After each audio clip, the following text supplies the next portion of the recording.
Hi అండి. ఎలా ఉన్నారు? బాగున్నారా? ఈరోజు నేను ఎంతో టేస్టీ అయిన బెండకాయ ఫ్రై ఎలా తయారు చేయాలో మీకు చూపించబోతున్నానండి.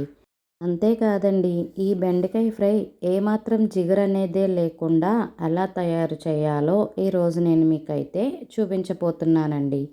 దానికన్నా ముందు ఈ వీడియో చూస్తున్న వాళ్ళు ఒక లైక్ చేయండి.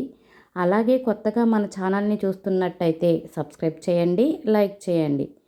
ఇక మనం ఏమాత్రం ఆలస్యం చేయకుండా ఈ బెండకాయ ఫ్రై ఎలా తయారు చేయాలో చూసేద్దాం. దానికోసం బెండకాయల్ని శుభ్రంగా కడిగి ఈ వీడియోలో చూపిస్తున్న విధంగా అయితే కట్ చేసుకోవాలండి. బెండకాయ ముక్కల్ని మరీ పలుచుగాను కాకుండా అలా అని మరీ లావుగాను కాకుండా ఈ వీడియోలో చూపిస్తున్న విధంగా అయితే కట్ చేసుకోవాలండి. ఈ బెండకాయ ఫ్రైకి నేను 300 గ్రాముల బెండకాయలను అయితే తీసుకున్నానండి. వీటిని ఇలా కట్ చేసుకుని ఒక పేపర్ మీద అయితే ఆరబెట్టుకుంటున్నాను. ఇవి చూసారు కదండి ఎంత జిగురుగా అయితే ఉన్నాయో. ఒక పళ్ళెంలో పేపర్ అనేది వేసుకుని ఆ పేపర్ మీదకైతే నేనైతే కట్ చేసుకున్నానండి. ఇలా కట్ చేసుకున్న తర్వాత ఒక హాఫ్ అన్ అవర్ అయితే మనం వీటిని ఎండలో అయితే పెట్టుకోవాలండి. ఒకవేళ ఎండలో పెట్టుకోవడం కుదరలేకపోతే గనక మనం ఈరోజు బెండకాయ ఫ్రై చేస్తామని అనుకుంటే కనుక నిన్న నైట్ పడుకునే ముందు వీటిని అయితే కట్ చేసుకుని నైట్ ఫ్యాన్ కింద అయితే పెట్టుకుని కూడా ఆరబెట్టుకోవచ్చండి. నేనైతే వీటిని ఒక హాఫ్ అన్ అవర్ వరకు ఎండలో అయితే పెట్టుకుంటున్నాను. తర్వాత స్టవ్ వెలిగించి బాండీ పెట్టి బాండీ హీట్ అయిన తర్వాత ఒక 5-6 స్పూన్ల వరకు ఆయిల్ అయితే వేసుకోవాలండి. ఈ ఆయిల్ కూడా హీట్ అయిన తర్వాత కొంచెమంత ఆవాలు, అలాగే ఒక గుప్పుడు వేరుశనగ గింజలు వేసి వీటినైతే ఫ్రై చేసుకోవాలండి. వేరుశనగ గింజలు ఫ్రై చేసుకునేటప్పుడు స్టవ్ ఫ్లేమ్ అనేది సిమ్లోనే ఉండాలండి. హై ఫ్లేమ్లో పెడితే వేరుశనగ గింజలు అనేది ఫ్రై అవ్వకుండా మాడిపోతాయి. ఇవి కొంచెం ఫ్రై అయిన తర్వాత 2 లేదా 3 వెల్లుల్లి గబ్బాలని కొంచెం కచ్చాపెచ్చాగా అయితే నలగొట్టుకుని ఈ ఆయిల్లో వేసి ఫ్రై చేసుకోవాలండి. ఈ వెల్లుల్లి అనేది ఇలా ఫ్రై అవుతుంటే మంచి అరోమా అనేది వస్తుందండి.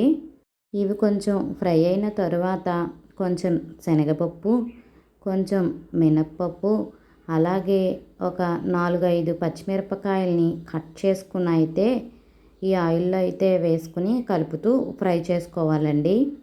ఇవి ఇలా ఫ్రై అయిన తర్వాత కొంచెమంత జీడిపప్పును కూడా వేసి ఫ్రై చేసుకోవాలండి.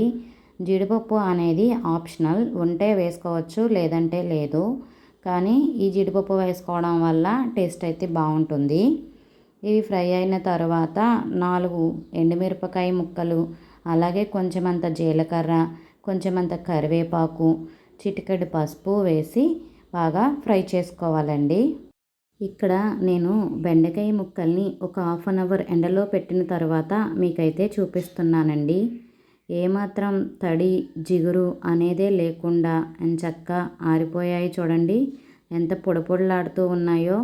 ముందు కట్ చేసినప్పుడు మీకు చూపించిన దానికి ఇప్పుడు మీరు చూస్తున్న దానికి ఎంత డిఫరెన్స్ అయితే ఉందో చూసారు కదండి.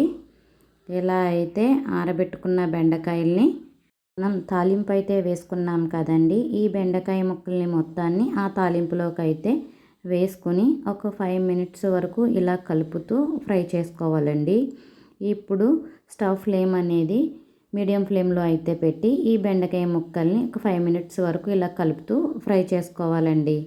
ఇలా 5 మినిట్స్ ఫ్రై చేసుకున్న తర్వాత రుచికి సరిపడినంత సాల్ట్ అయితే వేసి బాగా కలుపుకుంటూ ఫ్రై చేసుకోవాలండి.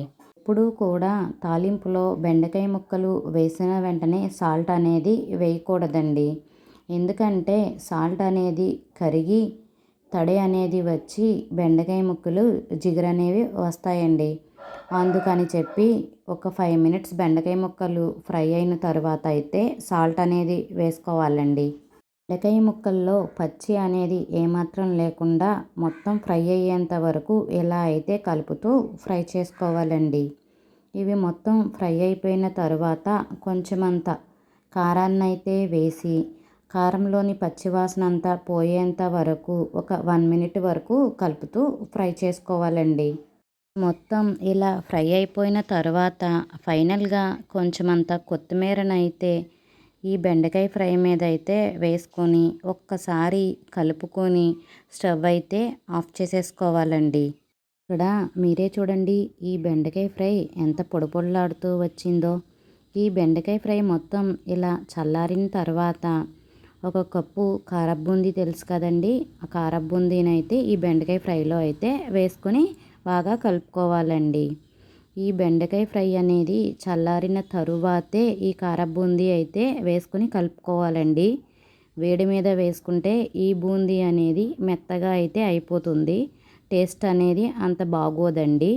ఫ్రై ఎప్పుడు కూడా చల్లారిన తర్వాతే వేసుకుంటే బాగుంటుంది బెండకాయ ఫ్రై. చూసారు కదండి, బెండకాయ ఫ్రై ఎంత పొడి పొడిలాడుతూ వచ్చిందో. జిగురు లేకుండా ఈజీగా ఎలా తయారు చేసుకోవాలో చూసారు కదండి. మీరు కూడా తప్పకుండా ట్రై చేయండి ఈ బెండకాయ ఫ్రైని. ఈ వీడియో కనుక మీకు నచ్చినట్టయితే లైక్ చేయండి, షేర్ చేయండి. ఇలాంటి మరిన్ని వీడియోల కోసం నా ఛానల్ని సబ్స్క్రైబ్ చేయండి. బాయ్ అండి.